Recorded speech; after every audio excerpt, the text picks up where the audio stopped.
utanguye kubona patiri umenga afise umwitwarariko ku bintu gusumbya ku bantu b'Imana n'ubuntu bw'Imana, utangura kugira ubwo buti uyaragiye muta naenda.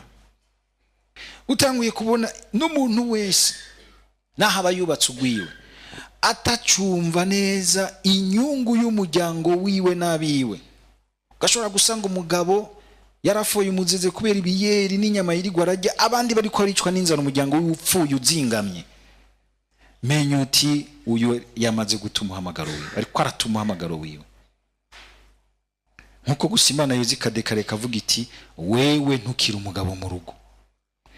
Umugore ugasanga yitwararitse ibintu bimushariza gusa, ntiyigera abona ingene umugabo wiwe wacoka, ingene abana bazingamye. Uri kuratuma umuhamagaro wawe.